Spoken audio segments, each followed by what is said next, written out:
Hey guys, welcome back to Clockwise Crypto. Hope you guys are moving forward in everything that you do. Let's dive right into it here. Looking at Bitcoin.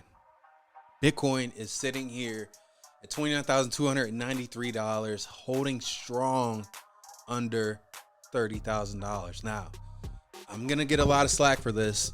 I'm going to go deep today.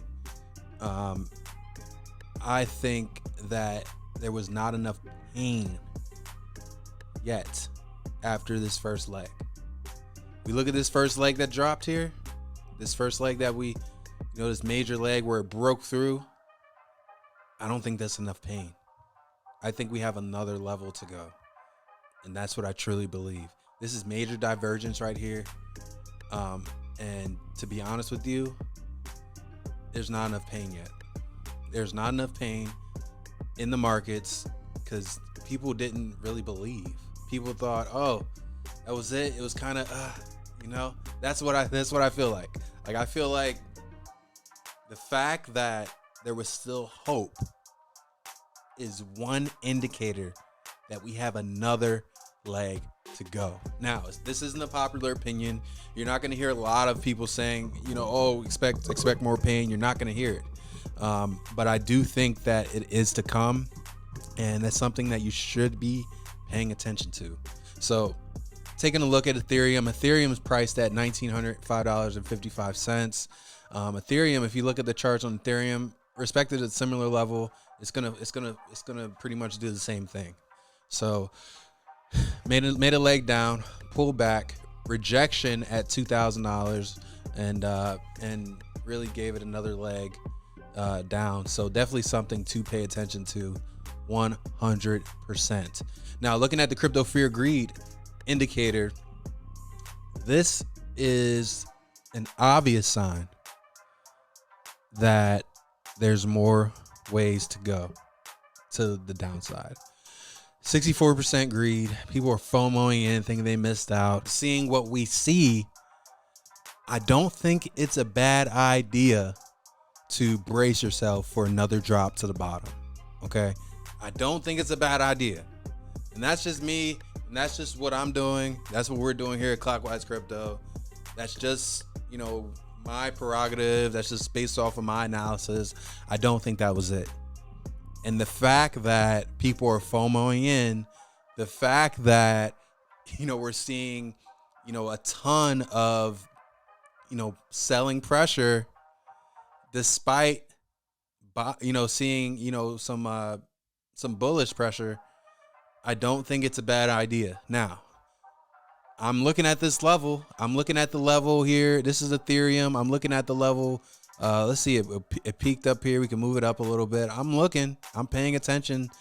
I want to see these EMAs, these red and blue EMAs cross, because on the monthly time frame, we are already overbought. And I think I missaid on the weekly, we're oversold actually on, I'm sorry, we're not overbought. We're oversold on the monthly a little bit. We didn't cross that point, which is like the 50% on the stochastics, but we're still pretty much, oversold already a little bit. But I want to pay attention and see what happens. And it's, to each his own. I don't think that was it. I'm looking at the macroeconomic factors. I'm seeing articles like this. Will Bitcoin 28K price hold? Two indicators remain solid despite 5% pullback. It's, climbs weaker on the US dollar, which we're going to see. Bitcoin margin markets show modest optimism. I don't think that was it, guys. Based off of all the articles we were reading, when Bitcoin cleared and broke below $20,000, I don't think that was it. I don't think, I think there's more bloodshed to be had. Looking here, it says, despite 5% decline from the high of 29,970 on April 30th, the bears using future contracts were not confident enough to add leverage shorts. Simply put, even if Bitcoin retests 28,000, bulls should not yet throw in the towel, as both margin and futures markets indicators remain healthy.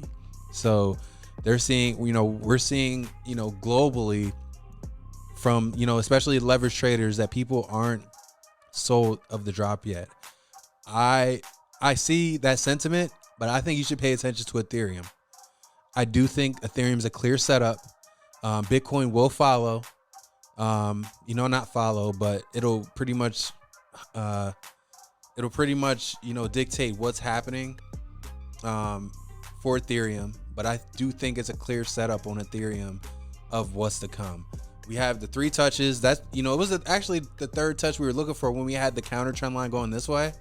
We had it going up and it broke through, but then it ended up respecting and pretty much giving us almost a double bottom here.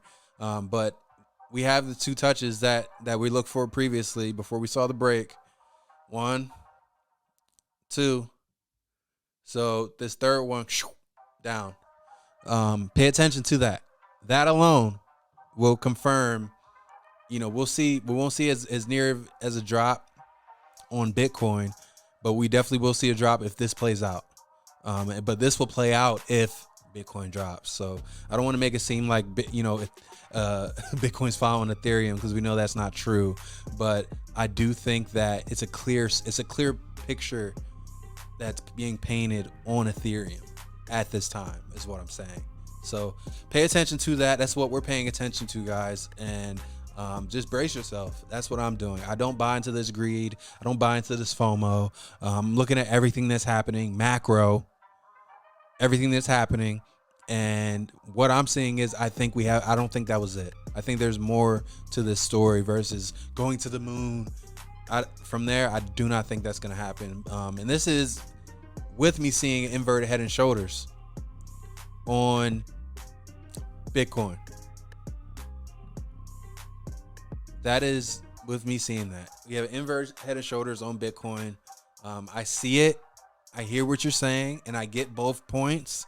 But I do think that there's another leg. That's just what I think. I'll go with my gut. It's done. It's been pretty well up until this point. I'm going with my gut, and it just doesn't seem like it's it.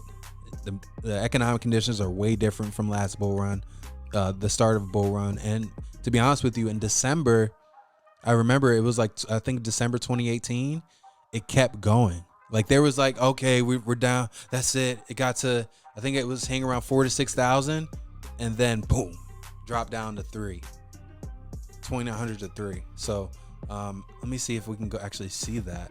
So this is back in 2018, November. It was right here. And then it was about 6,000. We made this crazy drop to about 3,000 right here, 2,800. Came up and then did another retest down to 4 and then went up. Okay. So like I said, I'm looking for that next bounce where people are going to lose their mind. When it hung around 4 to 6 and made that last drop to 3, people were like, it's over. That was it. It's over. It's over. So I'm waiting to see that. That's what I'm waiting for. The technicals are lining up for me, and that's what I see, guys. Looking at I think a good buy. I think if you're dollar cost averaging, pretty much, you know, Bitcoin, Ethereum, XRP, Cardano, Polygon's doing big things. I think Shiba Inu is a sleeper. I do think that. I'm not really, you don't hear me talk about a lot of meme coins. I think Shiba's a sleeper. I think there's a couple of them that are further down, like Vault sleepers, that are going to perform really well. I think the biggest sleeper is going to be Hedera. I think Hedera is going to perform like Cardano did last bull run.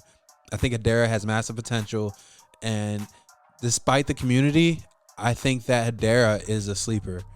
I don't think people understand how low and how discounted Hedera is right now, H-bar. So we're going to dive into H-bar a little bit, kind of go through, my thoughts on it, but that's definitely something that is a sleeper in my opinion.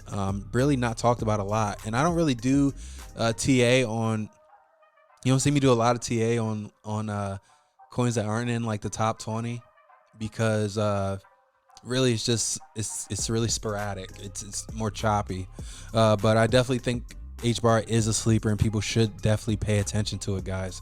Hope you guys got some value out of this video, and keep moving forward in everything that you do, and we'll see you soon.